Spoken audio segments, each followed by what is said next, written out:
बहुत बहुत धन्यवाद। जय Shri Ram.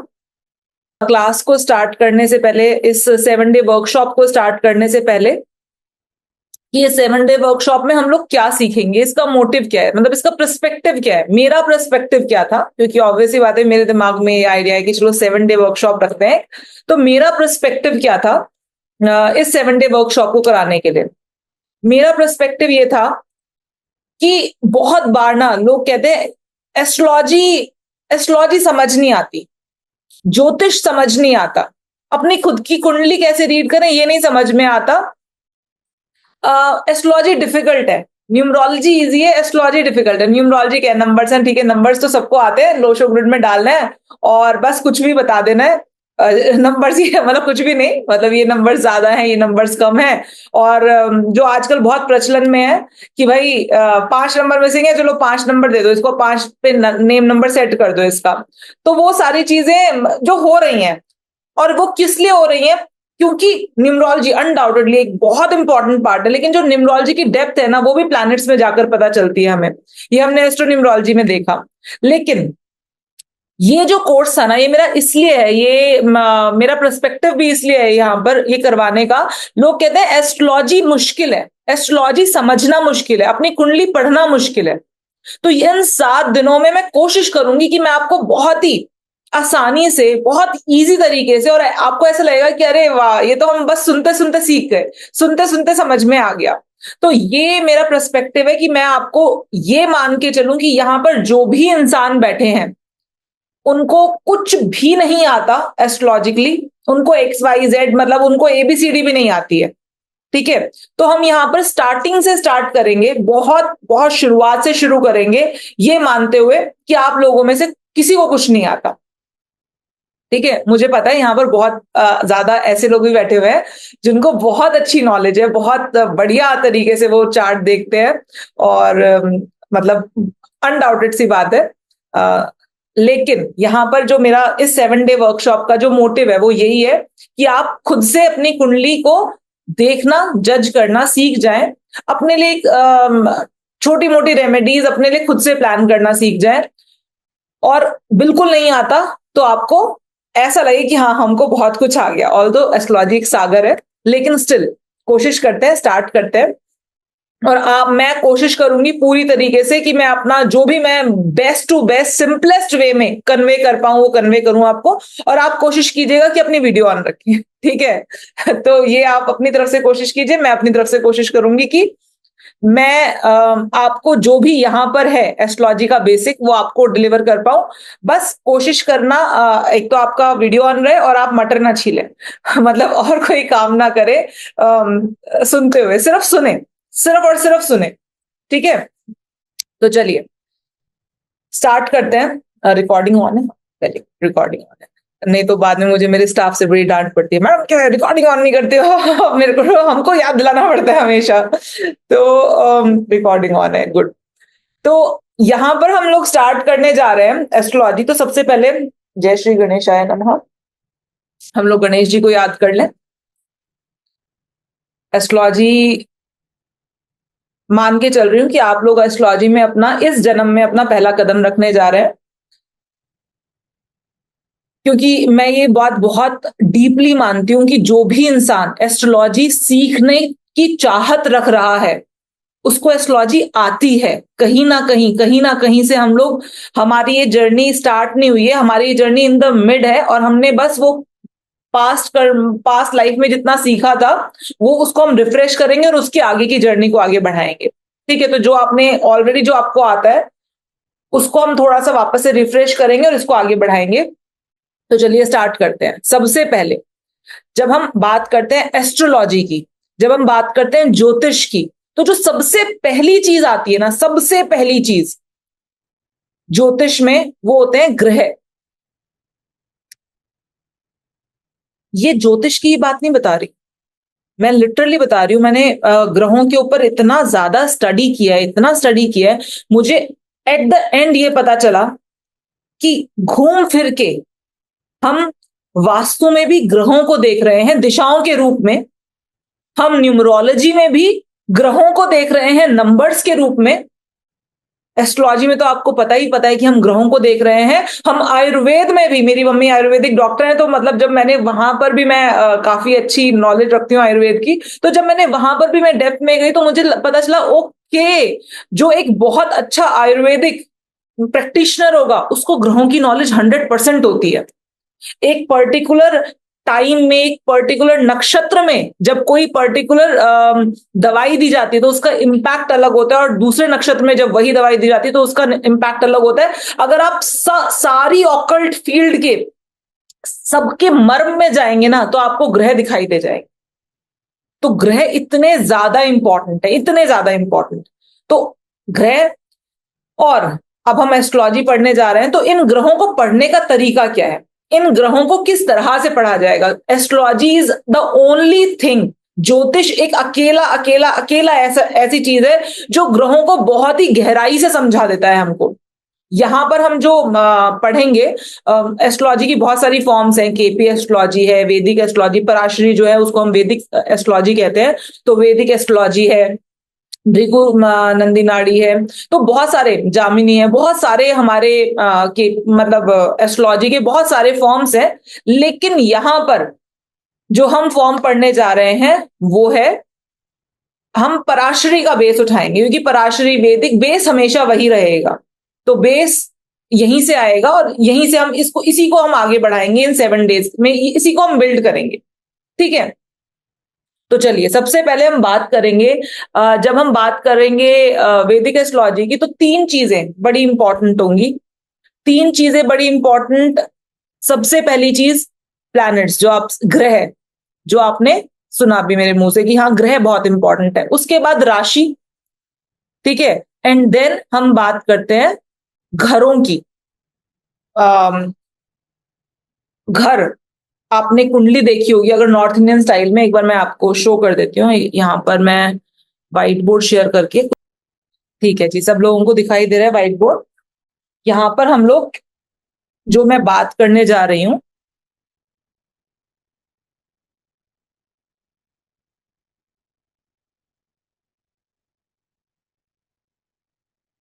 North Indian style का जो कुंडली होती है वो इस तरीके से बनती है।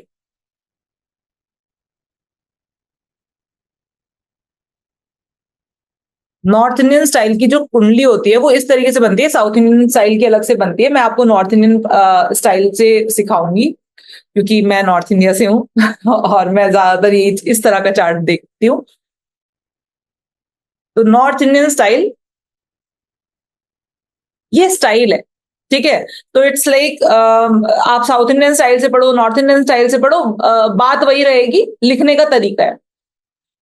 तो बेसिकली हम यहां पर बात करते हैं कि 12 घर होते हैं, 12 हाउसेस होते हैं, 12 राशि होती हैं, और 9 प्लैनेट्स होते हैं। इनके ऊपर हम बात करेंगे, जो सबसे मेन चीजें इनके ऊपर हम बात करेंगे, उसके बाद हम आगे चलेंगे।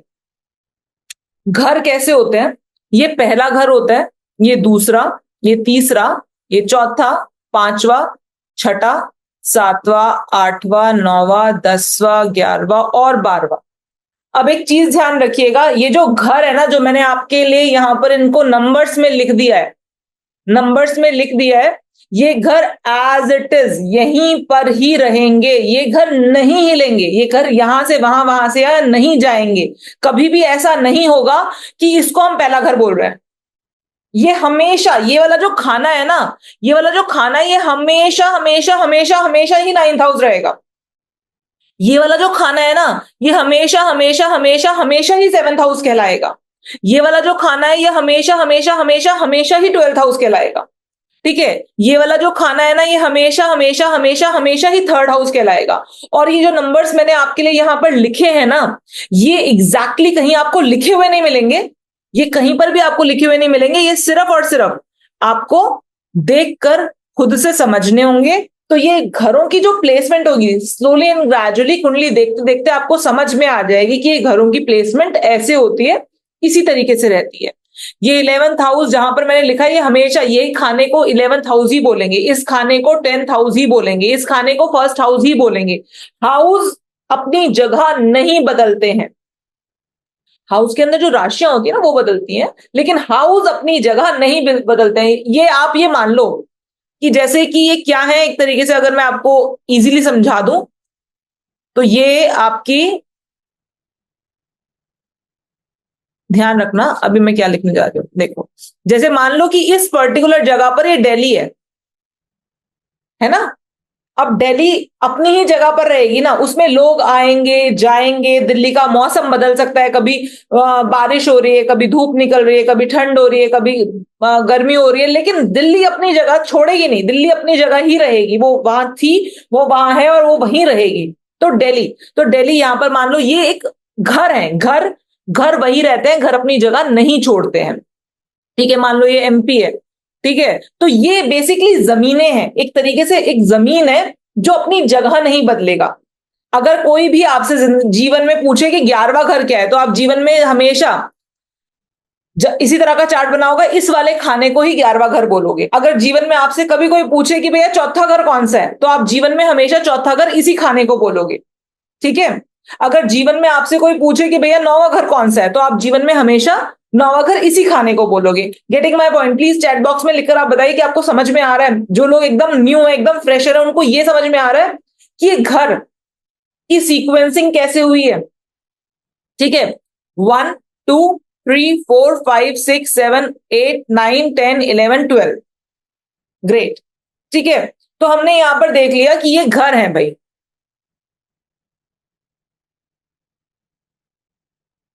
12 घर, 12 घर है, और 12 के 12 घर के अपने कुछ कैरेक्टरिस्टिक्स हैं, अपने कुछ एट्रीब्यूट्स हैं। उन घरों के बारे में हम बात करने जा रहे हैं, लेकिन अभी जिन घरों के बारे में बात करने जा रहे हैं उनको दिखाना जरूरी था। तो ये समझ में आया कि आपको ये जो घर है ये क्या है, मतलब इस तरह से है। 5वां घर कौन सा है, 7वां घर कौन सा है, 8वां घर कौन सा है, अभी बस एक खांचा बना के हमें देख लेना है। लेकिन सबसे इंपॉर्टेंट क्या है, इनके एट्रीब्यूट्स। तो अब इनके एट्रीब्यूट स्टार्ट करते हैं। अगर आप सब लोगों को एस्ट्रोलॉजी की नॉलेज है ना, एस्ट्रोलॉजी में इंटरेस्ट है, तभी आप लोग यहां पर बैठे हो, तो सबसे पहला फर्स्ट हाउस का मतलब क्या होता है। मैं एक चीज हमेशा बोलती हूँ ना, ये जो मैं अब पढ़ाने जा रही हूँ ना, मैं इतने साल हो गए, मतलब आई बिलीव 12 या 13 साल की थी तब से मैं एस्ट्रोलॉजी, न्यूमरोलॉजी, वास्तु, इन सब में बहुत इंटरेस्ट था मेरा, तब से मैं पढ़ रही हूँ। मेरे नाना जी ने भी मुझे बहुत ज्यादा पढ़ाया, और मैं तब, वो तब भी बोलते थे, और ये बात मैं आज बोलती हूँ कि ये जो मैं ये बताने जा रही हूँ ना, हाउसेस, प्लैनेट्स, राशि, ये हम जितनी मर्जी बार पढ़ें, हमें उसमें से और कुछ नया मिलता है, हमें हमें और ज्यादा कुछ नया मिलता है। तो कभी भी ये मत सोचना कि प्लैनेट के बारे में मुझे सारी बात समझ में आ गई, या ये हाउस के बारे में हमें सारी बात समझ में आ गई। कभी भी आप कोई नई बुक पढ़ते हो, कोई नया क्लासिक पढ़ते हो, तो उसमें कुछ और ही निकल कर आता है। मैं आज भी जो बेसिक बुक्स है मैं उनको दोबारा दोबारा पढ़ती हूँ, जस्ट बिकॉज कि मुझे लगता है कि इसमें जो चीज है ना, ये जो चीज है ना, ये एक तरीके से नींव है। नींव जितनी मजबूत हो जाएगी उतनी ही ज्यादा अच्छी आपकी आपकी रेमेडीज काम करेंगी। तो सबसे पहले चीज, सबसे फर्स्ट हाउस, जो पहला घर है, जो कभी नहीं हिलेगा, वो उसी जगह रहेगा जहां पर मैंने अभी आपको दिखाया, वो वहीं रहेगा, कुंडली के एकदम मस्तक पर। फर्स्ट हाउस क्या शो करता है, किसी भी कुंडली का फर्स्ट हाउस से हम क्या देखते हैं। हम कुंडली के फर्स्ट हाउस से इंसान को देखते हैं। अगर मेरी कुंडली देखोगे, उस फर्स्ट हाउस से आपको कौन दिखाई देगा। बहुत इंपॉर्टेंट है, सबसे इंपॉर्टेंट है first house. It shows you, ये आपको दिखाता है, ये आपको दिखाता है कि एग्जैक्टली ये इंसान कैसा है, इस इंसान का स्वभाव कैसा होगा, इस इंसान की बनावट कैसी होगा, इस इंसान की प्रकृति कैसी होगी। First house is really really really very important in the whole astrological thing, क्योंकि पहला घर आप स्वयं खुद हो। और आपकी जिंदगी में आपकी कुंडली से हम क्या देखेंगे, आपकी कुंडली से हम आपका पैसा, आपका परिवार, आपके माता पिता, आपके बहन भाई, आपकी संतान, आपका स्पाउस, आपका बिजनेस, आपका प्रोफेशन, आपके कर्म, आप बाहर जाओगे कि नहीं जाओगे, आपका लक, सब कुछ, सब सारी चीजें देखेंगे। लेकिन वो उस सब में सब कुछ सबसे पहले क्या लग रहा है, आपका आपका आपका आपका आपका, है ना। तो इसका मतलब सबसे इंपॉर्टेंट क्या हो गया? सबसे इंपॉर्टेंट आप हो गए। तो इसका मतलब सबसे इंपॉर्टेंट कौन सा हाउस हो गया? सबसे इंपॉर्टेंट फर्स्ट हाउस हो गया, पहला घर। क्योंकि पहला घर आपको दिखाता है, आपका पूरा अस्तित्व बताता है, पहला घर। कई बार ना लोग मुझसे पूछते हैं कि मैम राशि कौन सी इंपॉर्टेंट है। ये वाला जवाब भी मैं इस वाले क्लास में ही दूंगी कि कौन सी राशि सबसे इंपॉर्टेंट है। लेकिन आपको समझ में आया फर्स्ट मतलब, फर्स्ट हाउस का मतलब क्या है? आप खुद, आप स्वयं। सेकंड हाउस, सेकंड हाउस का मतलब क्या होता है? सेकंड हाउस से हम क्या देखते हैं? मान लीजिए कोई इंसान आपके पास अपना चार्ट लेकर आता है और वो अपनी फैमिली से रिलेटेड बातें पूछना चाहता है, या अपने कुटुंब, कुटुंब मतलब पूरा खानदान, है ना? तो अपने फैमिली, सेकंड हाउस हमारी फैमिली का है, हमारे कुटुंब का है, और जो सबसे इंपॉर्टेंट चीज हमारी वेल्थ का है, हमारे धन का है, हमारे एकत्रित किए हुए धन का है। एकत्रित किया हुआ धन मतलब जो हम जमा कर लेते हैं, है ना? जैसे कि अब आपको ये बात तो आपको 100% पता है कि आप भी इंसान हो, कि हम जितना धन जमा करते हैं उतने की हमें जरूरत नहीं होती है। हर इंसान अपनी जिंदगी में उतना धन जमा करता है जितने की उसको जरूरत नहीं होती, और कुछ लोग उतना भी धन जमा नहीं कर पाते जितने की उनको जरूरत है ना? तो ये जो सेकंड हाउस है ये बताता है कि आप कितना धन ऐसा जमा कर लोगे जितने की आपको जरूरत ही नहीं है, जितना आप छोड़ के मर जाओगे। तो ये सेकंड हाउस है, ये वेल्थ का घर है, ठीक है?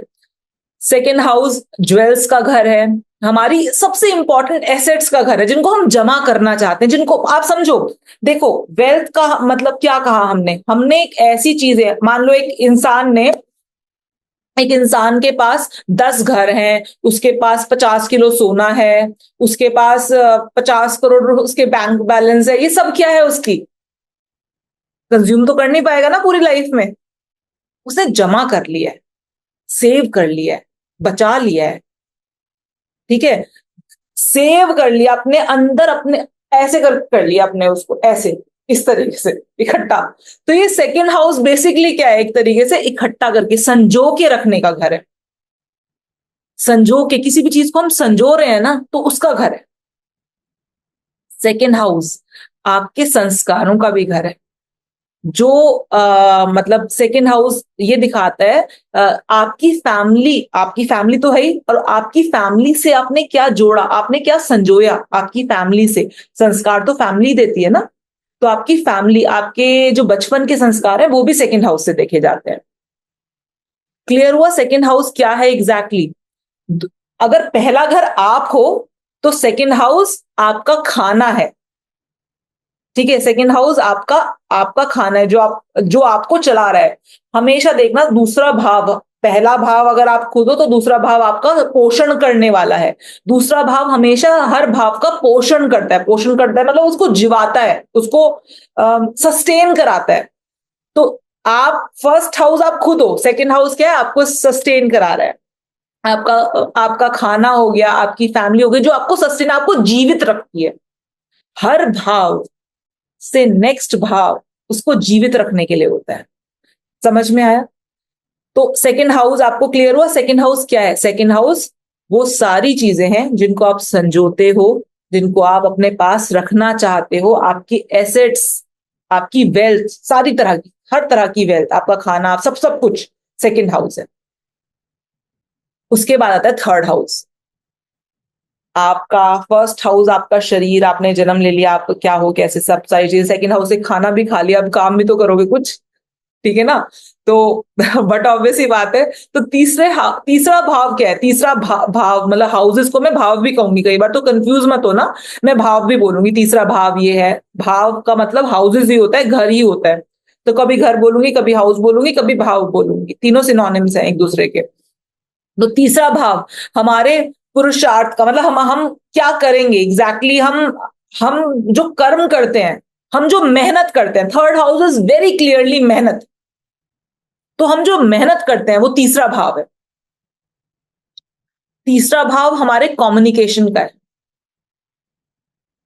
एक चीज, सेकंड हाउस ना हमारी वाणी है। किसी की वाणी आपने देखी होगी बहुत मधुर होती है, किसी की वाणी कर्कश होती है, किसी की वाणी एकदम तीखी होती है ना? किसी की वाणी तेज होती है, मतलब quality of voice is second house. Quality, जैसे अमिताभ बच्चन की वॉइस एकदम भारी, एकदम बेस के साथ है ना, that quality of voice second house बताता है। जैसे लता मंगेशकर की कितनी सुरीली वाणी थी, क्या था, क्वालिटी ऑफ वॉइस। आपका क्वालिटी क्या है आपकी वॉइस का, सेकंड हाउस बताएगा। लेकिन उस क्वालिटी ऑफ वॉइस से आपके कम्युनिकेशन स्किल्स डिटरमाइन नहीं होते हैं, है ना। कम्युनिकेशन स्किल्स क्या है, कम्युनिकेशन स्किल्स आप कैसे बात करते हो, वो आपके कम्युनिकेशन स्किल्स है।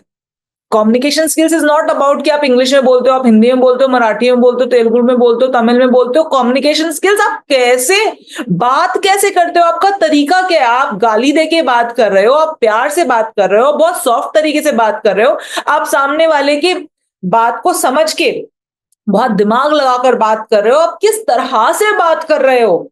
तो आपकी जो कम्युनिकेशन स्किल्स हैं वो कैसे रहेंगे, ये थर्ड हाउस बताता है।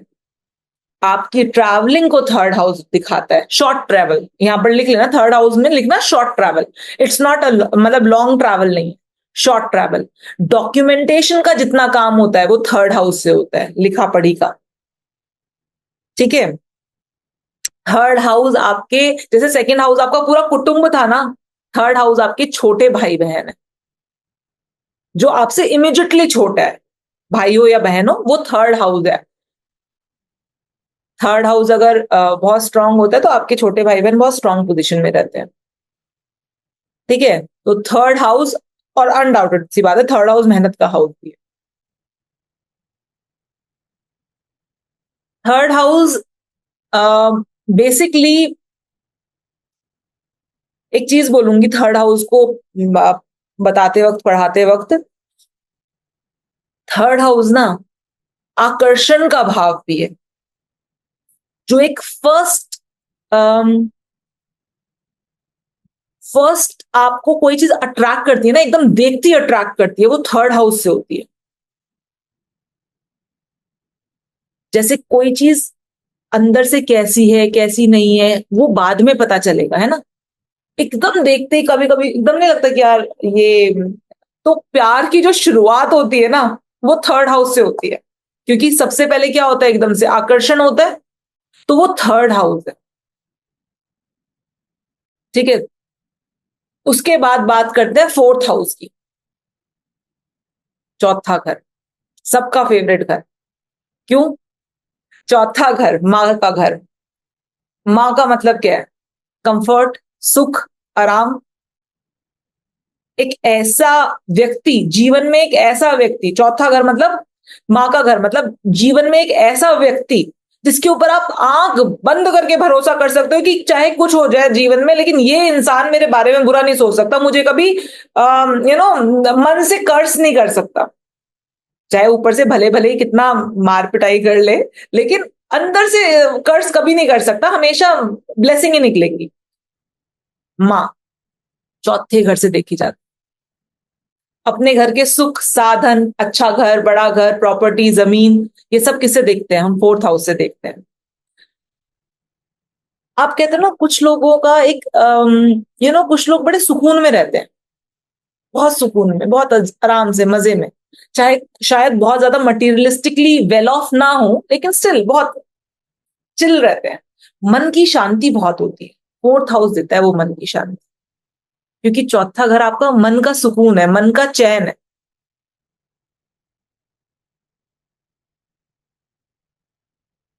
जब चौथे घर में ना ये आपको ऐसे प्लैनेट्स बैठे हुए दिखाई दें, किसी के चौथे घर में सैटर्न हो गया, केतु हो गया, बैठे हुए दिखाई दे, हाँ बैठे हुए, ऐसे इंसान थोड़ा सा ना मन से थोड़ा ज्यादा परेशान रहता है।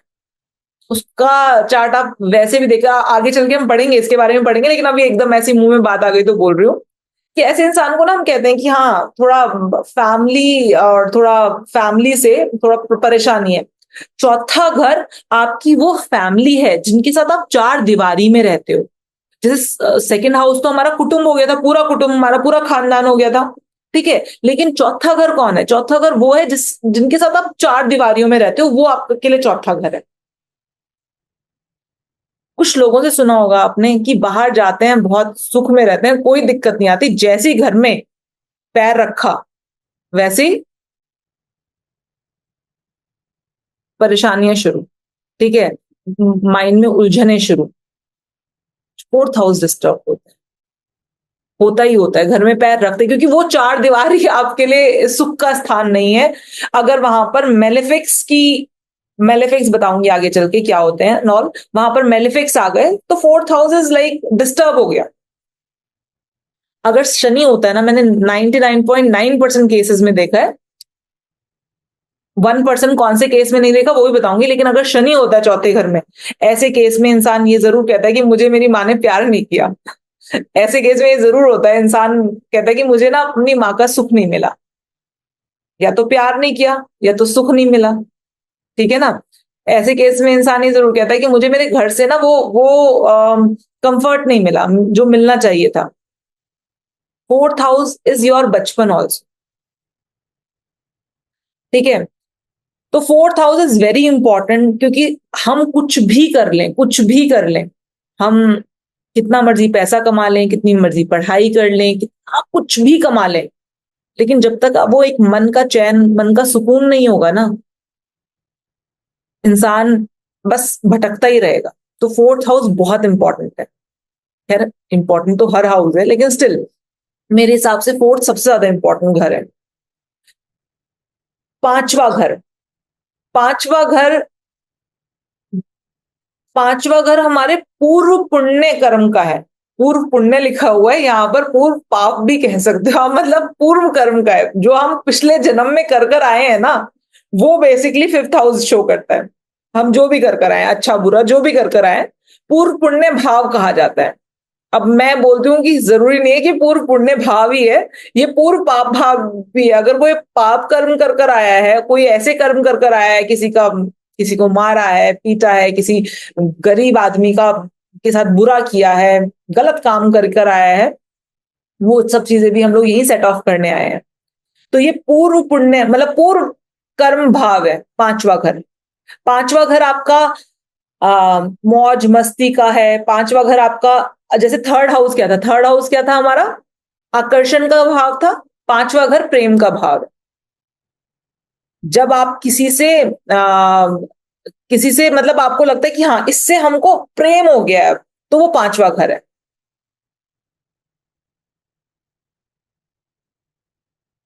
पांचवा घर पढ़ाई लिखाई का भी है। पांचवा घर आपकी पहली संतान का भी है।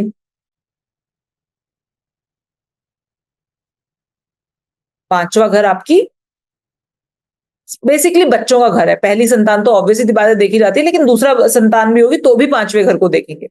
पांचवा घर अगर अफ्लिक्शन में हो तो संतान होने में प्रॉब्लम आती है। तो पांचवा घर आपकी संतान का है। पांचवा घर बेसिकली ना, पांचवा घर आपकी, मैं कहूं, मौज मस्ती का घर है। आप सोचो, मैंने आपको अभी क्या बोला था, हर भाव से दूसरा भाव उसको पोषण करता है। अगर चार, आप मन से बहुत सुख हो, शांति हो, चौथा भाव आपका मन एकदम शांत है, आपका मन खुश है, आपका मन एकदम सेट है, तो पांचवा भाव क्या कर रहा है, उसकी पूर्ति कर रहा है ना, उसको उसको और बढ़ावा दे रहा है। तो चौथे घर को बढ़ावा दे रहा है पांचवा घर। ठीक है, तो पांचवा घर हमारा, हमारे सारे मौज मस्ती, ऐश काटो, कोई दिक्कत वाली बात नहीं है, तो चिल करने का घर है पांचवा घर।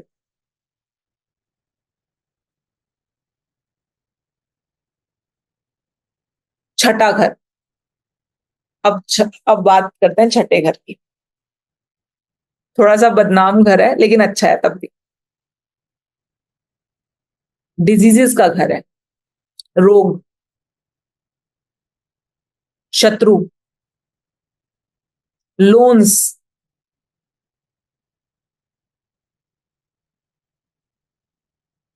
जलन, बेसिकली छह बेसिकली इसको हम कहते हैं षड रिपु का घर, मतलब छह बुराइयों का घर है। ठीक है, लेकिन एक डेली एक रूटीन का घर भी है सिक्स्थ हाउस। एक डेली के एक रूटीन, आपको डेली काम करना है, कर्म का भाव भी है कि भाई आपको डेली कुछ काम करना है। अगर सिक्स्थ हाउस को आपको मेंटेन रखना है तो आपको डेली कुछ काम करना पड़ेगा।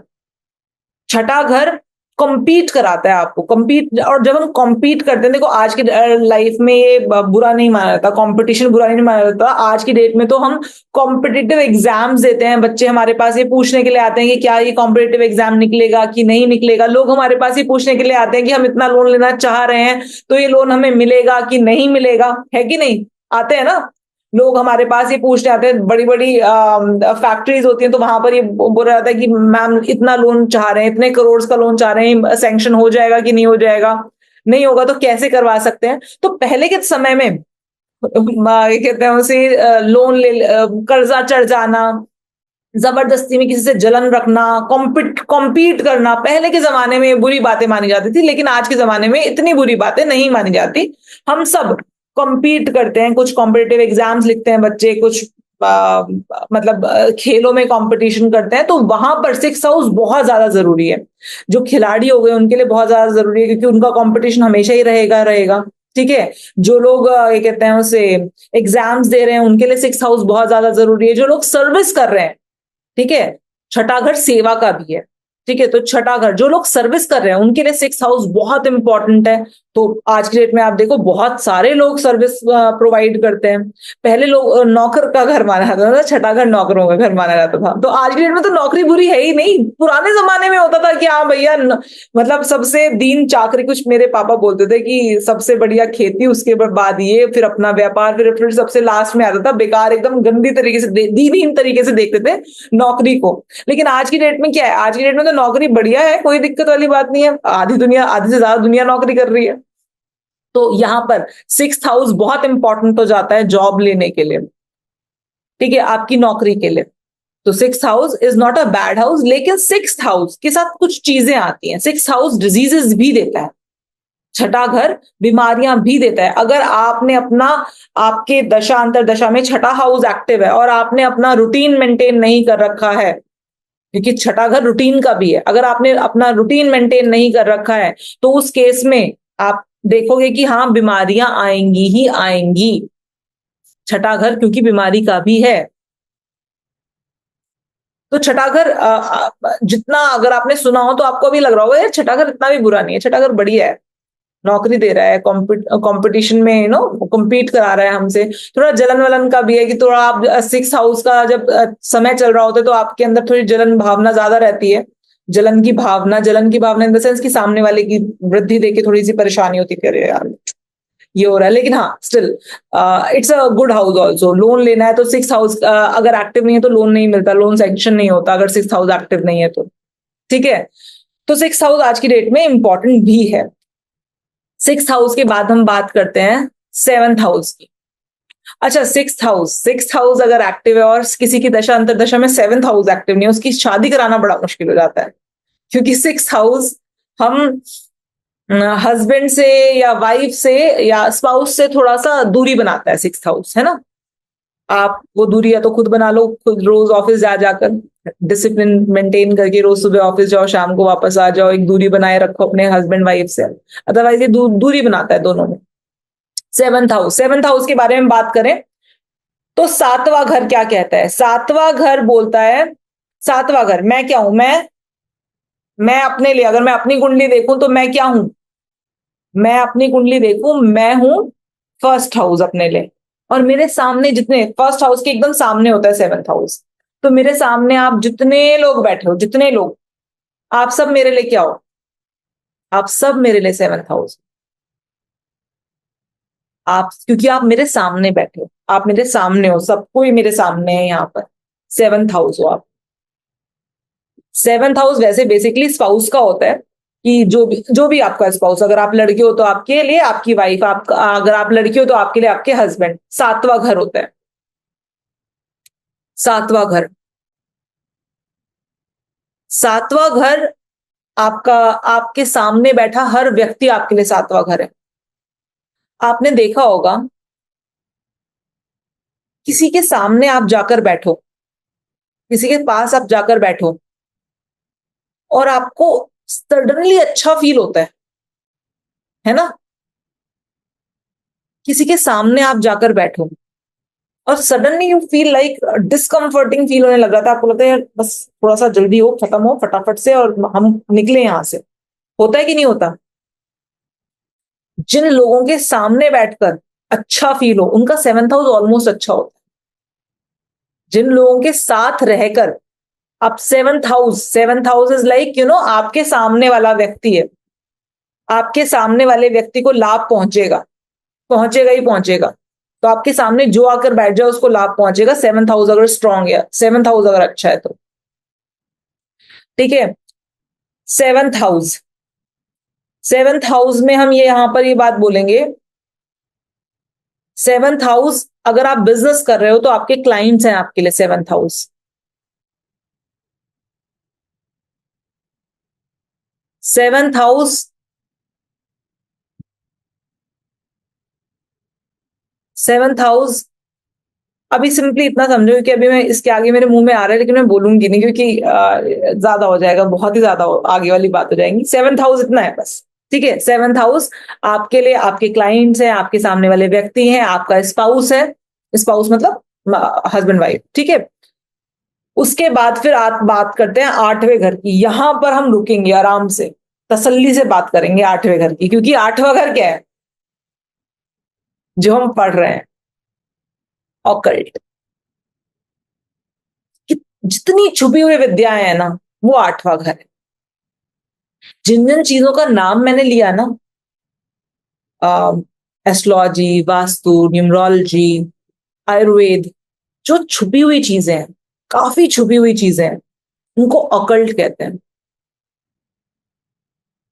रिसर्च, रिसर्च का मतलब क्या होता है? आप सोचो, आपने किसी ने कभी किसी रिसर्चर से मिले हो, किसी साइंटिस्ट से मिले हो, उनके ना कोई सेट पैटर्न्स नहीं होते हैं कि ये पैटर्न है, ये काम करेंगे, ये स्टेप फॉलो करेंगे, हम कुछ रिसर्च कर लेंगे। रिसर्च क्या है? अंधेरा है, गहरा कुआं है जिसकी कोई था नहीं है, कहां कब क्या चीज मिल जाएगी पता नहीं है। इतना, इतना ज्यादा डेप्थ किसी चीज में है तो वो आठवां घर है। आठवां घर आकस्मिक गेन, आकस्मिक लॉस, एकदम से अचानक से लॉटरी लग गई, आठवें घर से लगती है लॉटरी, साफ सीधी बात है, लॉटरी आठवें घर से ही लगती है। जब एट हाउस अच्छी कंडीशन में होता है, ठीक है, गैमलिंग तभी सूट करती है। लेकिन एट हाउस अगर आपको आकस्मिक लाभ देता है तो वो आकस्मिक नुकसान भी देता है। Eight house is the only house जिसकी प्रिडिक्शन नहीं होती है, क्योंकि आप जिस जगह पर देख ही नहीं पा रहे हो उसकी प्रिडिक्शन उसको, अब एक आपसे बोला गया आप एक कुएं के अंदर देखो, जिस कुएं के अंदर बिल्कुल अंधेरा है, बिल्कुल अंधेरा, उस कुएं के अंदर आपको कुछ दिखाई नहीं दे रहा, आप क्या बोलोगे ये कितने फुट गहरा है? पता नहीं। वो आठवां घर है।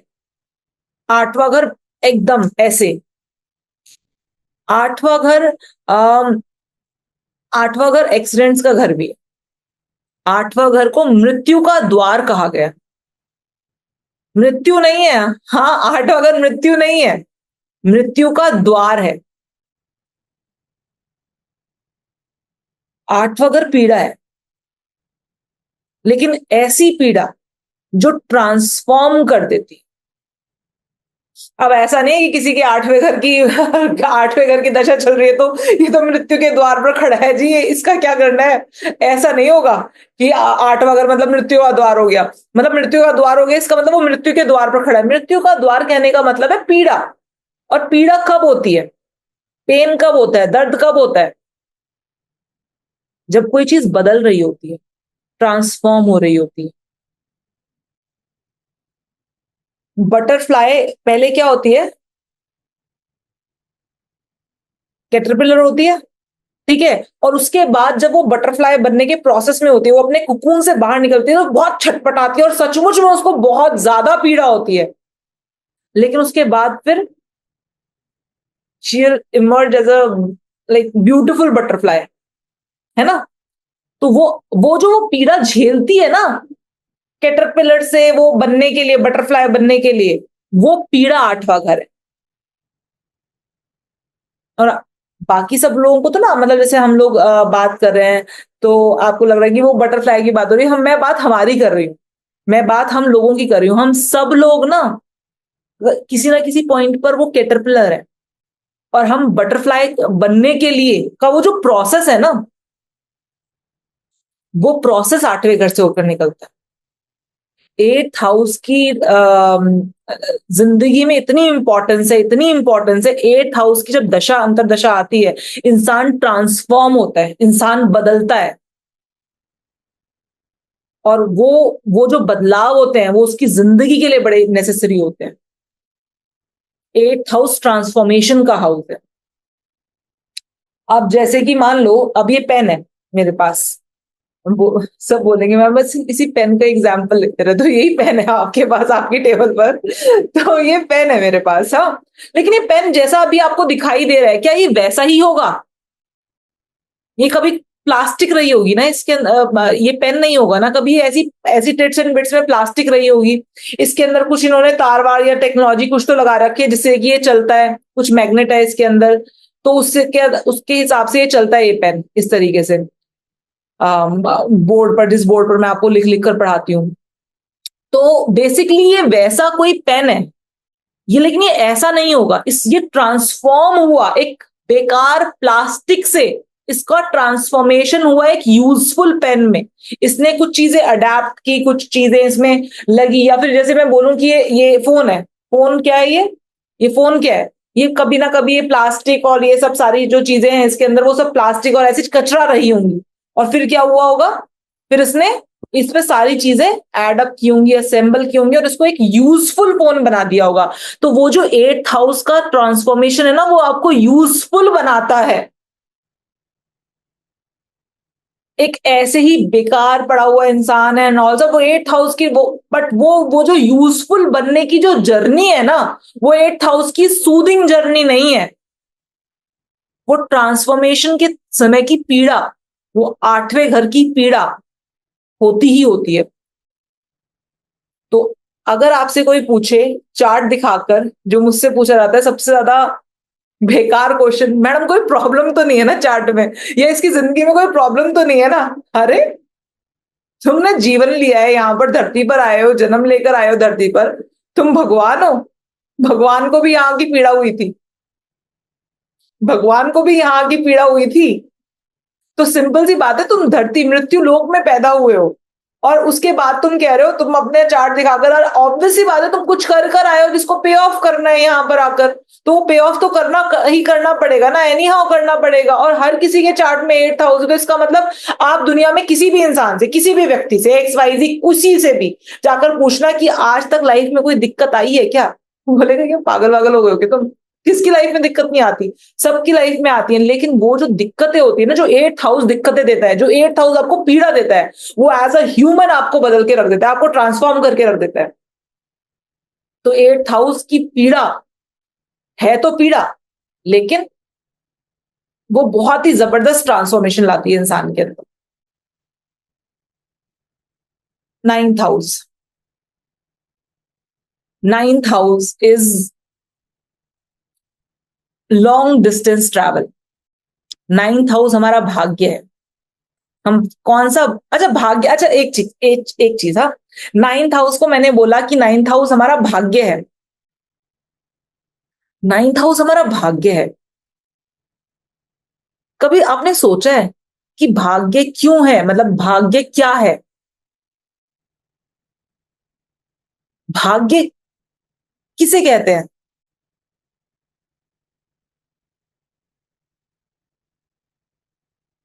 भाग्य किसे कहते हैं?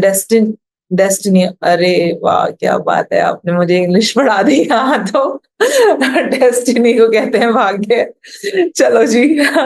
तो बेसिकली, हाँ, डेस्टिनी को तो कहते ही हैं भाग्य। लेकिन बेसिकली क्या है, ये भाग्य का मतलब क्या है कि ये हमारे अनकंट्रोल्ड कंडीशन, पास्ट कर्म, outcome, very good very good. भाग्य का मतलब है कि कुछ तो ऐसा हम करके आए हैं जिसकी वजह से या तो हमको चीजें बहुत इजीली मिल जाएंगी, या तो चीजें बहुत मुश्किलों से मिलेंगी, या तो हमारे साथ अच्छा होगा या तो हमारे साथ बुरा होगा। ठीक है ना? भाग्य उसे कहते हैं। भाग्य, नाइन्थ हाउस ना, नाइन्थ हाउस बीज है बेसिकली। ध्यान से सुनना है इसको। नाइन्थ हाउस ना बीज है, बीज। हम जहां से पैदा हुए हैं ना, हम जिस जगह से, हम जिससे बने हैं, वो बीज नाइन्थ हाउस है। हम फर्स्ट हाउस तो हम खुद थे ना, नाइन्थ हाउस वो बीज है। हम बहुत लॉन्ग जर्नी कर कर आए हैं, इसलिए मैंने बोला नाइन्थ हाउस हमारी लॉन्ग जर्नीज दिखाता है। ये आत्मा बहुत लंबी जर्नी कर कर आई है, कहीं से आई है, और ये 9वें घर के बीज से पनपी है। इसीलिए नाइन्थ हाउस फादर का हाउस भी है, क्योंकि हम सब उसी बीज से जन्मे हैं जो फादर का था। तो इसीलिए जब हम फादर को देखते हैं तो नाइन्थ हाउस को देखते हैं। और ये आत्मा जो इतना लॉन्ग ट्रैवल कर कर आई है, वो क्या लेकर आई है साथ में, वो भाग्य के रूप में नाइन्थ हाउस से दिख जाता है। ये भाग्य, कैसा भाग्य लेकर आया है, that is called ninth house. ये जो बीज है ना, बीज, जिस बीज से हमारा ये पेड़ बना है, पूरा खड़ा हुआ है 5 फुट 8 इंच का, तो ये बेसिकली ये जो बीज था ना, ये हमारा नाइन्थ हाउस।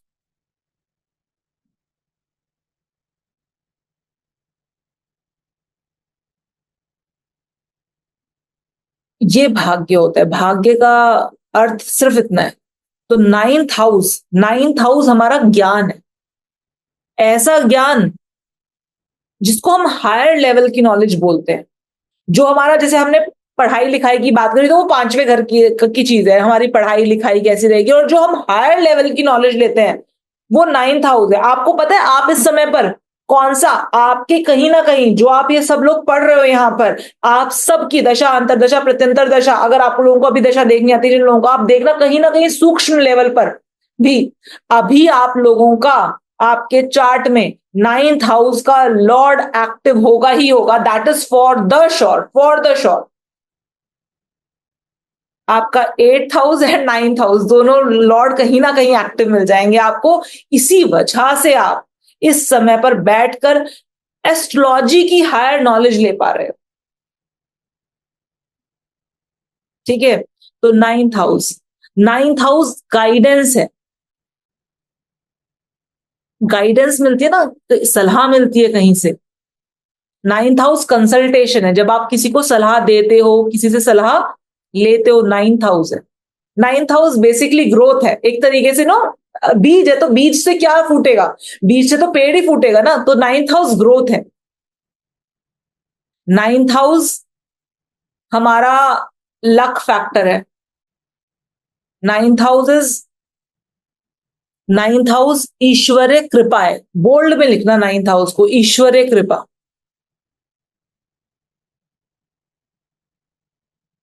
नाइन्थ हाउस हमारे लिए हमारे गुरु का घर भी है। जैसे नाइन्थ हाउस से हम पिता को देखते हैं ना, तो नाइन्थ हाउस, पिता ने हमें जीवन दिया, ये शरीर उनकी वजह से बना, लेकिन जो ज्ञान आया, जो बेसिकली हमने हमने जीवन में जीना सीखा, रहना सीखा, जैसे आए थे वैसे तो नहीं है ना। ठीक है ना? हम बहुत चीजें और जान गए, सीख गए। तो जिसने भी सिखाया, जिसने भी दिया, वो क्या है, वो गुरु। तो वो भी नाइन्थ हाउस है। उसके बाद बात करते हैं 10th हाउस। 10th हाउस आपके कर्म, आपके कर्म। एक्चुअली बताऊं, जीवन तो यही 1 से लेकर 10 तक ही है। सच में जीवन तो फर्स्ट हाउस से लेकर 10th हाउस तक ही है। उसके बाद तो सारी आगे की कहानी है। लेकिन एक्चुअली में आप, फर्स्ट हाउस आप आए, और 10वां घर आपने क्या काम किया, आपने क्या कर्म किए इधर आकर, ये तो सारी सारी की सारी कहानी ही है। उसके बाद अलावा तो कुछ और है ही नहीं एक्चुअल में, देखा जाए तो वही तो सारी कहानी बना देंगे आपके। आप आए, आपने आके क्या काम किया।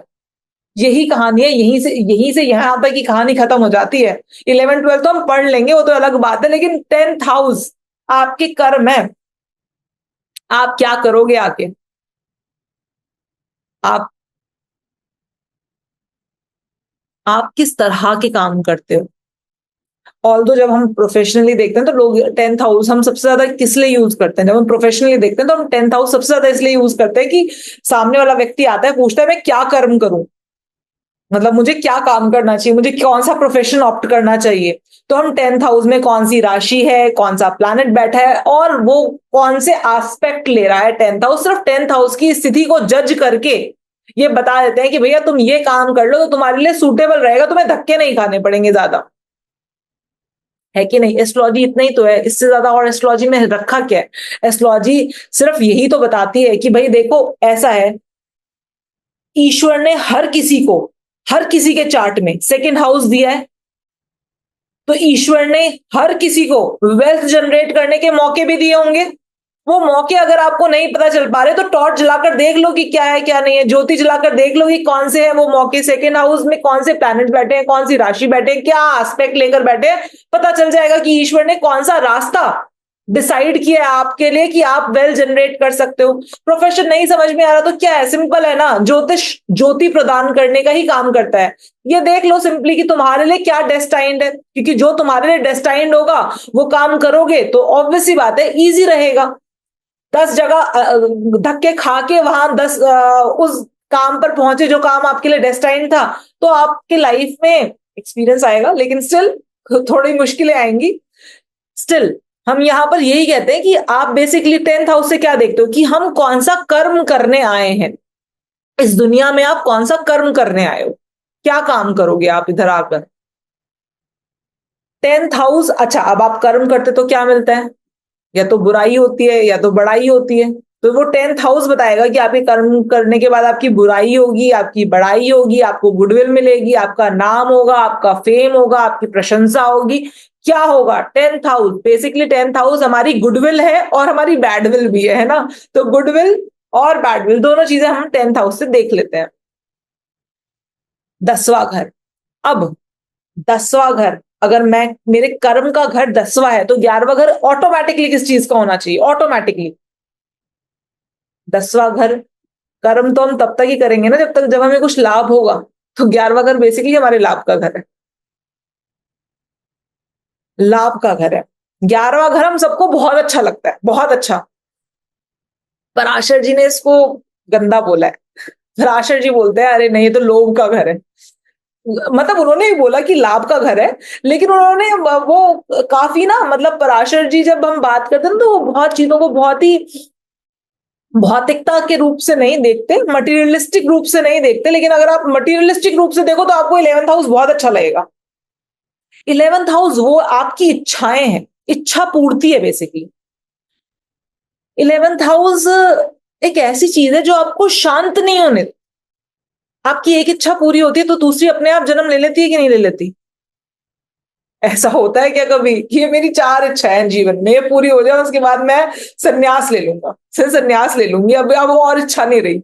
नहीं ना, पहले इच्छा होती है कि हम अच्छा पढ़ें लिखें, वो पूरी हो जाती है, फिर लगता है हम हायर एजुकेशन लें, फिर वो भी पूरी हो जाती है, फिर हमको लगता है कि यार अभी हमारे कर्म में हम अच्छी रैंक प्राप्त करें, वो भी पूरी हो जाती है, फिर लगता है शादी हो जाए, फिर शादी हो जाती है तो लगता है बच्चे हो जाए, बच्चे हो जाते हैं। ये इच्छाएं हैं जो चलती जा रही हैं, चलती जा रही हैं, चलती जा रही हैं, चलती जा रही हैं, चलती जा रही हैं और चलती ही जा रही हैं, खत्म ही नहीं हो रही हैं।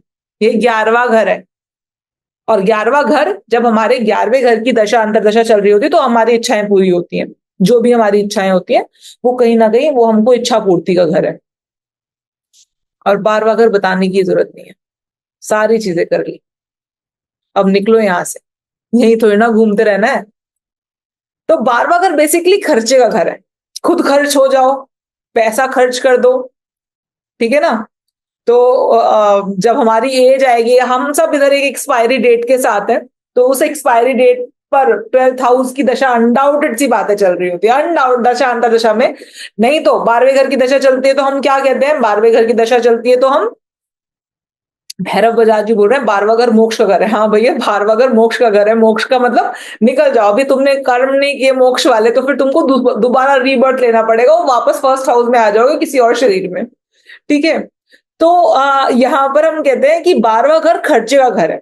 खर्चा, अब खर्चा हर चीज का होता है। अब ऐसा नहीं कि बारहवां घर आपका सिर्फ एक ही समय पर आएगा जब आपकी मृत्यु होने वाली होगी, नहीं। बारहवां घर हमारी जिंदगी में चलता रहता है, दशा अंतर दशा में वो खर्चे करवाता है हर तरह से। कई बार क्या होता है, हमारी हेल्थ का खर्चा होता है, हॉस्पिटलाइजेशन का घर है, इंसॉल्वेंसी का घर है, पागलपने का घर है, विदेश यात्राओं का घर है। विदेश यात्रा, 12th हाउस का एक सबसे अच्छा जो एट्रीब्यूट है आज की डेट में वो है विदेश यात्रा। बहुत लोग बोलते हैं कि विदेश यात्रा होगी कि नहीं होगी। तो 9वें और 12वें घर की जब दशा अंतर दशा चलती है, 9वां मतलब लॉन्ग ट्रैवल डिस्टेंस है ना, और 12वां घर मतलब फॉरेन ट्रैवल। तो 9 और 12 का जब दशा चलती है तो हम कहते हैं कि हाँ आपके योग बनते हैं, आप बाहर जा सकते हो, फॉरेन ट्रैवल कर सकते हो। 12वां घर हॉस्पिटलाइजेशन का है, 12वां घर अपने घर से अलग होने का है, अपने घर से दूर होने का है। ठीक है, 12वां घर आपका एक्सपेंडिचर का हो गया। 12वां घर जो मानसिक रूप से विकृत लोग होते हैं ना, उनका जो हाउस बनाया होता है उनका है। 12वां घर जेल यात्रा का भी है। तो 12वें घर के लिए आपको थोड़ा सा डर लग रहा होगा कि अरे 12वें घर की दशा स्टार्ट हो गई तो या तो फॉरेन जाए हम, या फिर इन सब जगहों पर जाए, या फिर हमारे खर्चे बहुत बढ़ जाएंगे। खर्चे बढ़ जाते हैं 12वें घर की दशा अंतर दशा में, खर्चे बढ़ जाते हैं। लेकिन इसके लिए सबसे बेस्ट रेमेडी भी बोल देती हूँ, क्योंकि अभी एकदम से डर लग जाता है। जैसे हम 12वें घर के बारे में सुनते हैं ना, इंसान को डर लगने लग जाता है कि अरे ये तो 12वां घर तो बड़ा ही खतरनाक है। नहीं, जब भी 12वें घर की दशा अंतर दशा चलती है तो सिंपल सी बात है, 12वां घर आपकी लॉन्ग टर्म इन्वेस्टमेंट्स का भी है। तो ऐसे केस में हम क्या बोलते हैं कि लॉन्ग टर्म इन्वेस्टमेंट्स करना स्टार्ट कर दो। कोई भी ऐसी इन्वेस्टमेंट जो लॉन्ग टर्म तक चले, ठीक है, तो उस तरह की इन्वेस्टमेंट्स करना स्टार्ट कर दो। आपका जो 12वें घर की एनर्जी है वो आपकी चैनलाइज हो जाएगी। तो 12वें घर की एनर्जी चैनलाइज हो जाएगी और इतने सारी चीजें परेशानियां नहीं आएंगी। 12th हाउस हो, 12th हाउस मेडिटेशन का भी है। तो अगर आपको अपने शरीर को ठीक रखना है, 12वें घर मतलब 12वें घर का दशांतर दशा चल रही है, आप रेगुलर बेसिस पर मेडिटेशन करना स्टार्ट कर दो। ठीक है, तो आपका शरीर, अब ये जो हॉस्पिटलाइजेशन एंड ऑल सब मैंने बोला वो सारी चीजें नहीं आएंगी, आपका शरीर मेंटेन रहेगा। मेडिटेशन का मतलब क्या है, अब एक बार जब मैंने मेडिटेशन वर्ड बोल ही दिया तो एक बार इस बात को क्लियर कर देते हैं कि मेडिटेशन का मतलब क्या है। मेडिटेशन का मतलब ये बिल्कुल नहीं है कि आप कुछ अलग तरीके की चीजें करो। मेडिटेशन आप बिना किसी चीज के कर सकते हो, बिना किसी चीज के। सिंपली क्या करना है, अपनी बैकबोन सीधी रखनी है। जैसे सिंपली मैं यहां पर बैठी हूँ, बैकबोन सीधी रखनी है, आंखें बंद करनी है 5 मिनट के लिए, केवल 5 मिनट के लिए। और हाँ, 5 मिनट के लिए एक चीज और बोलती हूँ कि 5 मिनट के लिए आंखें बंद करने के लिए ना अपने फोन में अलार्म लगा लेना, नहीं तो हमारा दिमाग बार बार बोलेगा हमको अरे 5 मिनट हुए कि नहीं हुए। ज्यादा तो घंटा 2 घंटा तो नहीं हो गया कहीं मुझे बैठे हुए। तो अपने दिमाग को सेट रखने के लिए वो 5 मिनट का अलार्म मतलब लगाकर बैठो, जिससे कि आपका दिमाग एक चीज तो ना सोचे कि कहीं आपको घंटा तो नहीं हो गया बैठे हुए। तो 5 मिनट का अलार्म लगाओ और आंखें बंद करो और सिर्फ अपनी सांसों पर ध्यान दो कि सांसें आ रही हैं और सांसें जा रही हैं। That's it, that's it. कुछ नहीं, ना कुछ सोचना, ना कुछ कहना, ना कुछ बोलना कि हम ओम ओम ओम नमः शिवाय ओम नमः शिवाय ऐसे करेंगे, कुछ नहीं। कोई एक्टिविटी, मेडिटेशन का मतलब है सारी एक्टिविटीज को सस्पेंड कर देना, फर्स्ट हाउस को कंप्लीटली लॉस कर देना। मैं 12th हाउस की मेडिटेशन बता रही हूँ। फर्स्ट हाउस को कंप्लीटली लॉस कर देना मतलब अपने आप को भूल जाना, और ये एकदम नहीं होता है। जब हम स्टार्ट करते हैं ना, जब ये इस तरह की मेडिटेशन जब हम स्टार्ट करते हैं तो स्टार्टिंग में आपको उस 5 मिनट में दुनिया जहान के ख्याल आएंगे, दुनिया भर के। मतलब आप जिन लोगों को भूल भी चुके होंगे ना, वो लोग भी आपके दिमाग में आएंगे उस 5 मिनट के अंदर। जब आप ये सोच रहे होगे कि मुझे कुछ नहीं सोचना है और सिर्फ अपनी सांसों पर ध्यान देना है, तो आप सब चीजों के बारे में सोचोगे। It's normal. Slowly and gradually वो 5 मिनट में ना कोई एक सेकंड, एक फ्रैक्शन ऑफ सेकंड होगा जिस मोमेंट पर कुछ नहीं सोचा जाएगा और सचमुच में ध्यान केवल और केवल अपनी सांस पर केंद्रित हो जाएगा। एक सेकंड या फ्रैक्शन ऑफ सेकंड कुछ ऐसा होगा। स्लोली एंड ग्रेजुअली करते करते करते करते करते करते करते वो बीच में कुछ 1 सेकंड होगा, फिर 2 सेकंड होगा, फिर 3 सेकंड होगा, करते करते करते करते करते करते एक टाइम ऐसा भी आएगा कि आप 5 मिनट आराम से शांति से बैठ पाओगे और फर्स्ट हाउस को भूल के, एक्चुअल जो मेडिटेशन है, meditation is like first house को खत्म कर देना, फर्स्ट हाउस को भूल जाना कि आप हो भी कि नहीं, आप हो भी कि नहीं हो। एक्चुअल मेडिटेशन वही है जो आपको कोई नहीं सिखा सकता, सिर्फ आप खुद कर सकते हो। क्योंकि जब भी हम मेडिटेशन करते हैं तो हम खुद को भूल जाते हैं कि हम हैं कि नहीं। मेडिटेशन करते वक्त ऐसे लगता है कि out of the body experience होते हैं एट टाइम्स। तो बट वो कोई आपको सिखा नहीं सकता, वो आप खुद ही सीख सकते हो। क्योंकि जिसमें आपको खुद को भूलना पड़े ना, तो उसको उसमें कोई दूसरा बंदा आपको आके नहीं सिखा सकता। I can just show you the way. चलो वापस आ जाते हैं, इसी दुनिया में आ जाते हैं। तो क्लियर हुआ, समझ में आया? 1 से लेकर 12 तक ये आपके हाउसेस का बेसिकली क्या, ये हाउसेस हैं, हाउसेस का ये सारी चीजें एंड ऑल सब, ये आपको ये क्लियर हुआ? Very good. अभी हाउस तो समझ में आ गए, अभी ये भी समझ में आ गया कि ये जो हाउस है ना, ये हाउस रहेंगे, ये हाउस वहीं रहेंगे जहां पर हैं, ये हाउस हिल नहीं सकते हैं। अब बात करते हैं राशियों की। जब आप किसी की कुंडली देखते हो ना, तो आपने देखे होंगे नंबर्स। मैं आपको एक कुंडली दिखाती हूँ, रियल कुंडली। हाँ हाँ जी, सबको दिखाई दे रहा है?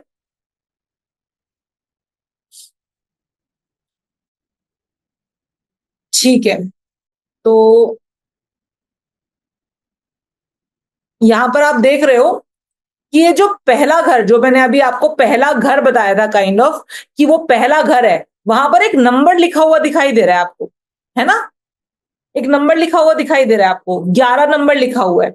ये घर तो पहला ही रहेगा, मैंने हमेशा बोला ना कि ये घर हमेशा पहला ही घर रहेगा, चाहे जो मर्जी हो जाए, ये घर आपका पहला ही घर रहेगा। लेकिन लेकिन लेकिन यहां पर कौन सी, जो भी मैंने जिसका भी चार्ट खोला है, उसके पहले घर में, जब ये इंसान पैदा हुआ तो उसके पहले घर में कौन सी राशि आ रही है? 11वीं राशि आ रही है। मैंने बताया था ना 12 राशियां होती हैं, तो इसके पहले घर में 11वीं राशि आ रही है, इसके दूसरे घर में 12वीं राशि आ रही है, तीसरे घर में पहली राशि आ रही है, चौथे घर में दूसरी राशि आ रही है, पांचवें घर में तीसरी राशि आ रही है, छठे घर में चौथी राशि आ रही है। ठीक है, तो घर तो वही रहेंगे, ये हमेशा पहला घर रहेगा, ये हमेशा दूसरा घर रहेगा। लेकिन मैंने बोला था ना, कहीं लिखा नहीं होगा, ये हमेशा आपको ध्यान रखना पड़ेगा कि ये घर पहला घर है, ये घर दूसरा घर है, ये घर तीसरा घर है, ये चौथा घर है, ये पांचवा घर है, ये छठा घर है, ये सातवां घर है, ये आठवां घर है, ये नौवां घर है, 10वां, 11वां और ये 12वां घर है। तो घर तो हमेशा हमेशा हमेशा हमेशा यही रहेंगे।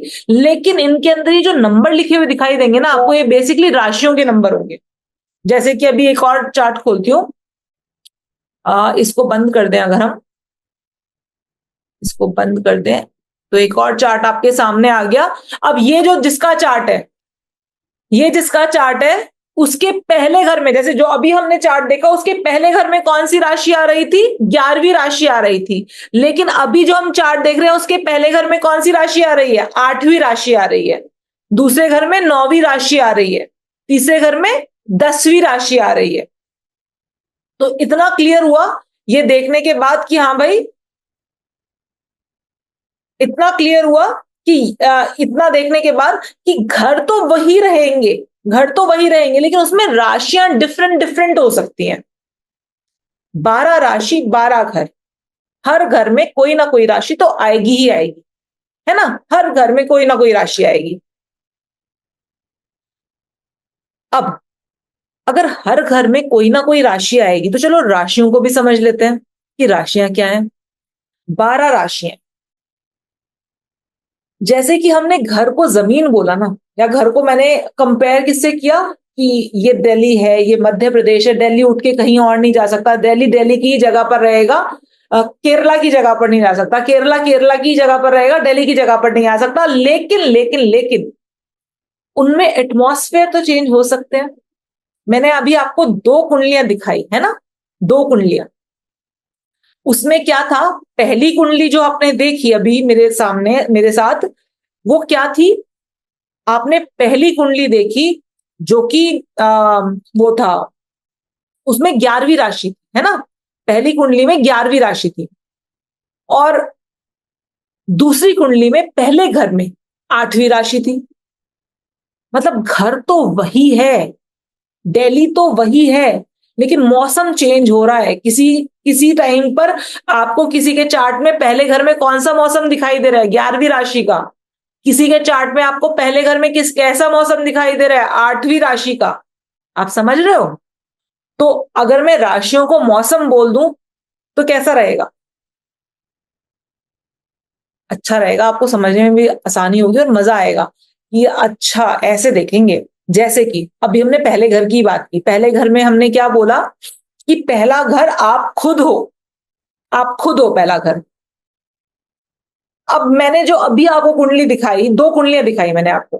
पहली कुंडली में पहले घर में, उसके पहले घर में 11वीं राशि थी और दूसरी कुंडली में उसके पहले घर में 8वीं राशि थी। तो हम ये कह सकते हैं जो पहला व्यक्ति था, जो पहला व्यक्ति था वो 11वीं राशि के जैसा होगा, पूरा का पूरा उसका अस्तित्व, वो खुद 11वीं राशि से प्रभावित ज्यादा होगा। और जो दूसरा व्यक्ति था जिसकी मैंने कुंडली आपको बाद में दिखाई, उसकी पहले घर में 8वीं राशि थी। तो इसका मतलब वो व्यक्ति 8वीं राशि से प्रभावित होगा, उसका पूरा अस्तित्व, वो खुद सर से लेकर पांव तक, उसका स्वभाव, उसका व्यवहार, उसका सोचने का तरीका, वो खुद उसका, उसकी संरचना 8वीं राशि से प्रभावित होगी। तो इसका मतलब 8वीं राशि बेसिकली उस जमीन के, वो फर्स्ट हाउस हमारी खुद की जमीन है, उसके माहौल को बताती है कि यार इसकी इसकी कुंडली में ना पहला घर में ये वाली राशि, ये बंदा ऐसा होगा। जैसे कि शुरुआत से शुरू करते हैं, पहली राशि से शुरू करते हैं, फर्स्ट हाउस वाली राशि से स्टार्ट करते हैं कि किसी का चार्ट आपने देखा और फर्स्ट हाउस में आपको पहली ही राशि दिखाई दे गई, फर्स्ट राशि लिख लो आप। फर्स्ट राशि एरीज राशि है, हिंदी में मेष कहते हैं। एरीज कैसी राशि है? एरीज के लिए एक वर्ड याद रखना, तुरंत, अभी चाहिए, वेट नहीं करना, एकदम फास्ट है, बहुत फास्ट है। पहली राशि है ना, आप सोचो जैसे कि बच्चा पैदा होता है तो उसको क्या होता है, उसको वेट करना है क्या किसी के लिए? अभी दूध चाहिए तो अभी के अभी चाहिए, मुझे मुझे वेट नहीं करना, मुझे ये नहीं देखना कि मैं कहाँ हूं कहाँ नहीं हूं, बाहर है। बच्चा सोचता है क्या कभी इस बारे में कि अरे 4 लोग आए हैं, बाद में दूध मांग लूंगा? नहीं सोचता ना। ये सोचता है अरे चाहिए तो चाहिए अभी, चाहे 4 लोग आए हैं, चाहे मैं पूरी पार्टी में हूं, चाहे मैं ट्रेन में हूं, चाहे मैं एयरप्लेन में हूं, मुझे दूध चाहिए तो आए आए फर्स्ट। तो एरीज क्या है? एरीज बेसिकली इन लोगों के पास ना पेशेंस की कमी होती है, थोड़े इम्पेशेंट आप कह सकते हो। अगर पहले घर में किसी की पहली 1 नंबर राशि आ रही है, ऐसा व्यक्ति इम्पेशेंट मिलेगा। अपने बारे में थोड़ा अधिक सोचता है, सोचना भी चाहिए, अपने बारे में थोड़ा ज्यादा सोचता है, प्रॉब्लम सॉल्विंग नेचर बहुत ज्यादा होता है। एक छोटे बच्चे का ना प्रॉब्लम सॉल्विंग स्किल उसके अंदर, क्योंकि उसको ये नहीं पता कि रुकना कहाँ है या क्या चीज नहीं हो सकती है। छोटे बच्चे की डिक्शनरी में नहीं हो, उसको जल्दी समझ में नहीं आता, उसको लगता है अरे क्यों नहीं हो सकती, एवरीथिंग इज पॉसिबल।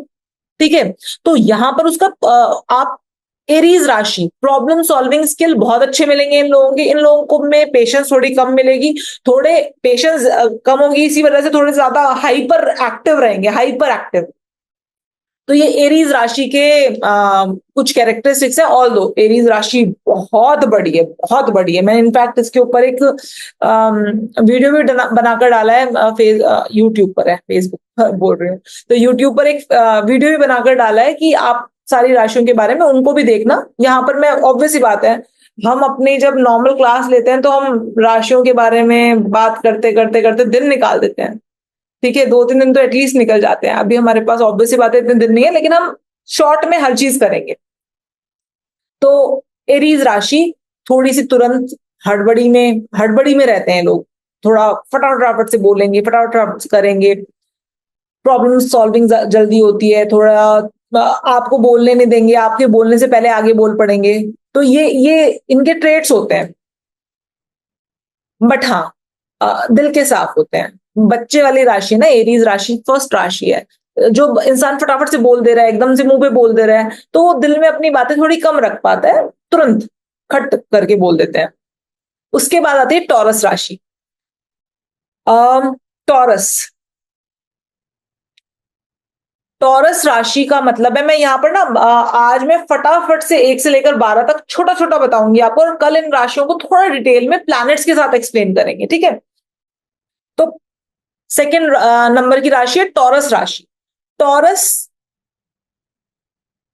टॉरस का जो साइन है ना, वो किसका साइन है? बुल का, ठीक है, सांड एक तरीके से। आपको पता है, एक जंगली सांड से ज्यादा खतरनाक प्राणी कोई नहीं होता। खतरनाक इन द सेंस कि उससे ज्यादा शक्तिशाली, खतरनाक तो खैर नहीं होता वो, ठीक है, लेकिन उससे ज्यादा शक्तिशाली, वो बहुत शक्तिशाली होता है। अरे जंगली सांड की बात छोड़ो, हमारे जो रोड पे ना, हम एक दिन जा रहे थे, तो मैं और मेरे हस्बैंड थे, तो किसी सामने से एक बंदा आ रहा था, वो पता नहीं कहाँ से वो एक रोड पे एक सांड आ गया, और उसने जो हमारे सामने जो बंदा था उसकी कार पे टक्कर मार दी। दो सांड लड़ रहे थे और उन्होंने टक्कर मार दी। गाड़ी में डेंट पड़ गया था, and I was like oh my God. मैंने वापस से मैंने कहा अरे रुको रुको, मैंने कहा देखो, ये गाड़ी में डेंट मार दिया यार, दो सांड लड़ रहे हैं, इन्होंने गाड़ी में डेंट मार दिया। गाड़ी में डेंट मार देना, लोग मतलब गाड़ी इज ना, ऐसा कोई हल्की फुल्की गाड़ी नहीं थी, गाड़ी में डेंट कैसे मार दिया? तो फिर मेरे हस्बैंड ने बोला ये बड़े वो होते हैं, मतलब शक्तिशाली होते हैं। और वो बेवकूफ आदमी तो अपनी गाड़ी से बाहर निकल के डेंट देख रहा है। मैंने कहा भाई बैठ जा वापस, जो तेरी गाड़ी में डेंट मार दिया, अगर तुझे मार दिया तो फिर तो डेंट देखने लायक भी नहीं रहेगा तू, तो वापस बैठ जा। मैंने अपना शीशा खोल के चिल्लाई हूं मैं, एक्चुअली में मैंने कहा बैठो, वापस बैठो गाड़ी में। और मेरे हस्बैंड, तेरा दिमाग खराब है, तू जानती है उनको, इसको तू चिल्ला चिल्ला के बोल रही है वापस बैठो अपनी गाड़ी में एंड ऑल सब। तेरा दिमाग सही, मतलब तेरा दिमाग सेट है कि नहीं सेट है? मैंने कहा नहीं यार, अगर उसको उस आदमी को मार दिया तो फिर क्या होगा? कह रहे फिर कुछ नहीं होगा, फिर तू भी उतर के भाग के जाएगी उनको बचाने के लिए, इसलिए मतलब। तो बेसिकली कहने का मतलब ये है कि मैं आपको जो बता रही हूँ ना, उसका मतलब है कितनी ताकत होती है इनके अंदर, सांड के अंदर कितनी ताकत होती है। लेकिन एक वेजिटेरियन प्राणी है ये, है ना, नॉन वेज नहीं खाता।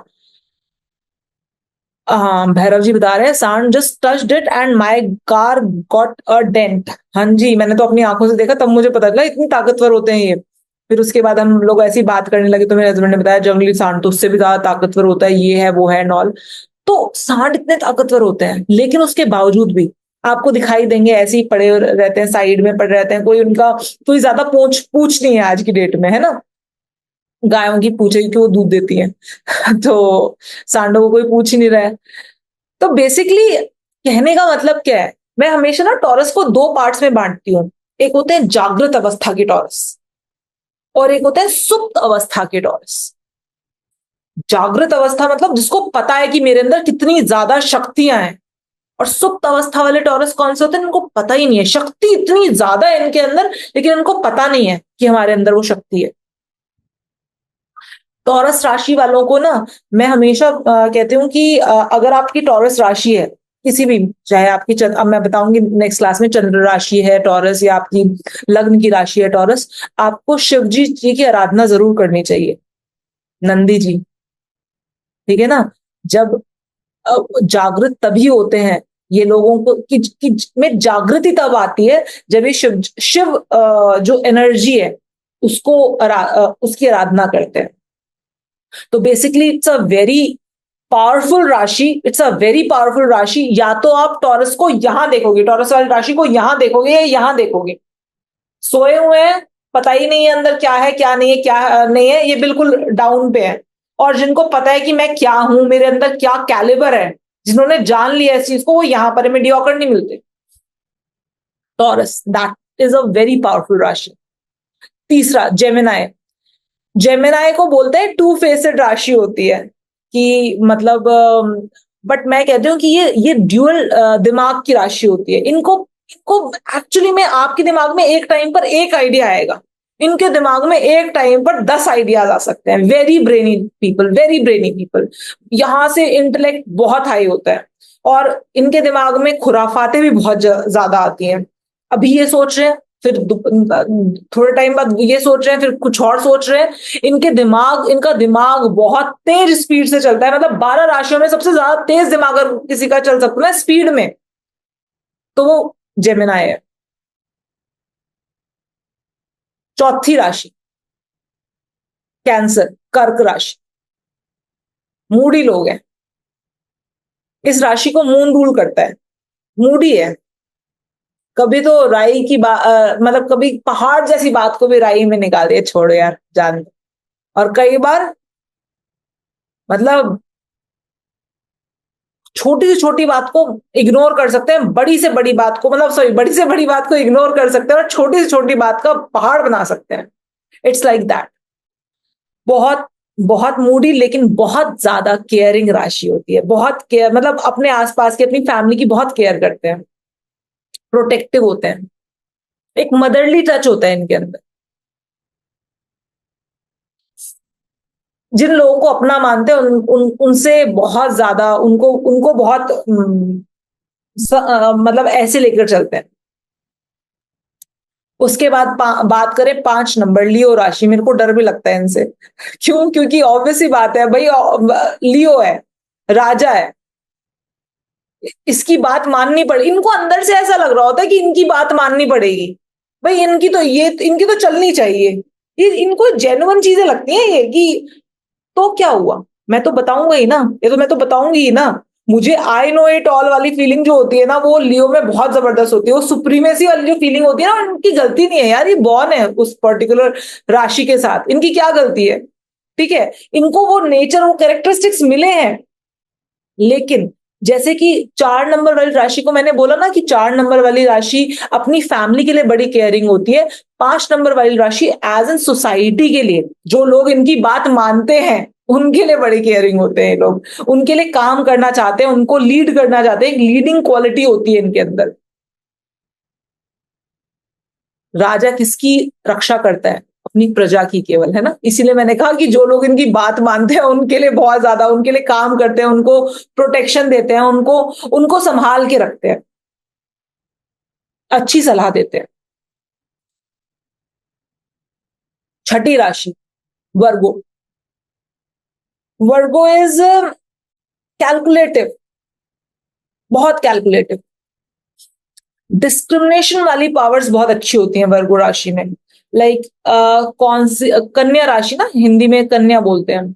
इनको इनको ना बारीकियां निकालनी आती हैं, चीजों को बारीकी से देखना आता है कि किसमें क्या चीज है, कैसे। जैसे लड़कियों का होता नहीं, एक लड़कियों को पता है यार, पिंक के 25 कलर हो सकते हैं पिंक के। लड़कों को क्या पता होता है? लड़कों को पता होता है पिंक का मतलब पिंक है, ज्यादा से ज्यादा लाइट पिंक होगा या डार्क पिंक होगा। लेकिन लड़कियों को पता है कि नहीं, ये बेबी पिंक है, ये फूशिया पिंक है, ये मरूनिश पिंक है, ये रेडिश पिंक है, ये पिंकिश पिंक है, ये पता नहीं कौन सा पिंक है। मतलब इट्स लाइक वो छह, वो वर्गो राशि का ट्रेट है बेसिकली। ये कन्या है, इसलिए वजह से इसका नाम कन्या राशि कहा गया।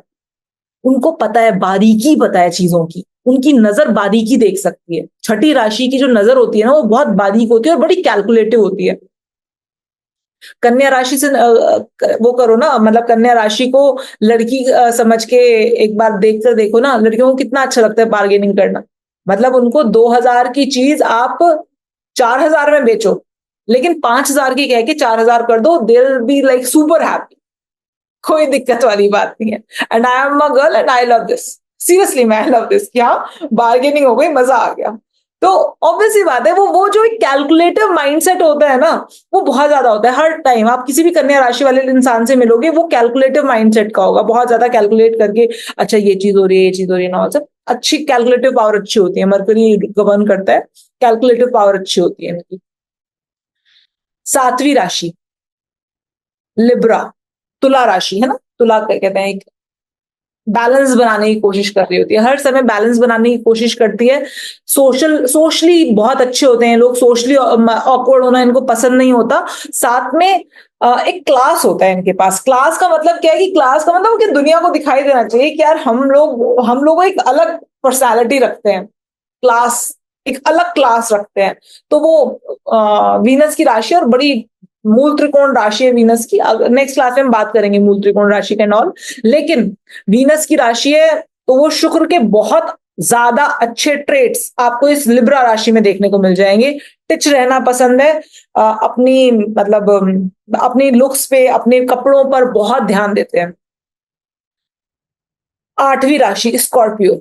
स्कॉर्पियो राशि खतरनाक राशि, लिटरली में खतरनाक राशि। क्यों? क्योंकि इनकी डेप्थ नहीं पता चलती, ये कितने गहरे हैं नहीं पता चल पाएगा। ट्रांसफॉर्मेशन की राशि, खुद की लाइफ में बहुत ज्यादा ट्रांसफॉर्मेशन होता है, दूसरों की लाइफ में ट्रांसफॉर्मेशन करने की बहुत बड़ी ताकत रखते हैं, लेकिन लाइफ में अप्स एंड डाउन्स बहुत आते हैं क्योंकि आठवीं राशि है, स्कॉर्पियो राशि है। और अनडाउटेड सी बात है, बहुत पैशनेट होते हैं किसी भी चीज को अगर करना है ना, तो जब तक कर नहीं लेंगे ना तो ये पागलपने की तरह उसके पीछे पड़े रहेंगे पड़े रहेंगे। इतने इतने एक्सट्रीम, ये एक्सट्रीम में चले जाते हैं किसी भी चीज के लिए ना, एक्सट्रीम में चले जाएंगे। दैट इज कई बार इनको एक थोड़ा खतरनाक बना देता है कि यार एक्सट्रीम में चले जाओगे तुम, मतलब कोई भी चीज है तो उसको एक्सट्रीम तक करते रहोगे। जैसे अगर कोई क्वेश्चन सॉल्व नहीं हो रहा है, पूरी रात उस क्वेश्चन पे लगे रहेंगे पागलों की तरह।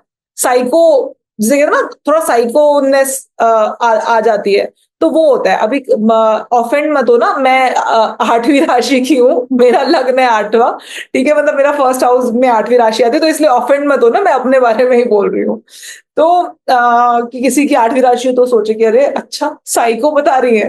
तो मतलब इट्स लाइक दैट कि वो जो चीज अगर कोई दिमाग में आके अटक गई ना, तो वो जब तक उसको रिजॉल्व नहीं कर लेंगे तब तक उसको तो दूसरे लोगों को देखने में एट टाइम्स लगता है साइको है।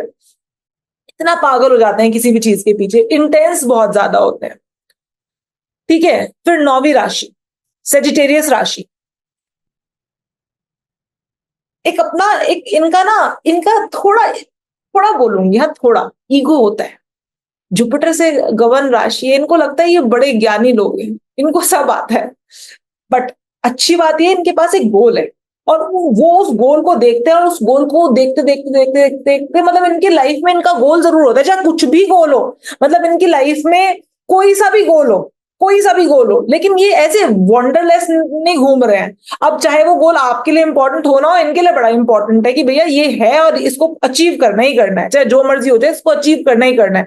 और अनडाउटेड सी बात है, बाकी राशियों से ज्यादा नॉलेजेबल है, ज्यादा आता है इनको, तो उसकी थोड़ी ईगो लेकर भी कैरी करते हैं, क्योंकि इनको लगता है यार बाकी सोसाइटी से थोड़ा ऊपर है हम, मतलब बाकी लोगों से थोड़ा ऊपर है, चाहे नॉलेज में बोलो, चाहे किसी भी टर्म्स में हम श्रेष्ठ हैं।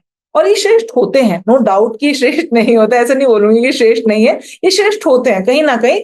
वो एक जुपिटर का जो एक परसोना होता है वो दिखाई देता है इनके अंदर। 10वीं राशि कैप्रिकॉर्न राशि, मकर राशि। अब 10वीं राशि है, मकर राशि है, कर्मठ लोग हैं, एक्चुअल में कर्मठ लोग हैं, काम करना पसंद है। लेकिन आपने ये जो राशि है इसका साइन देखा है? ये जो राशि होती है ना, आगे से ऐसे मगरमच्छ का फेस है, और पीछे से मतलब ऐसे, मतलब वो है ना, सॉरी, आगे से आदमी, पीछे से पूरा मगरमच्छ है। बेसिकली मकर, मकर मतलब मगरमच्छ।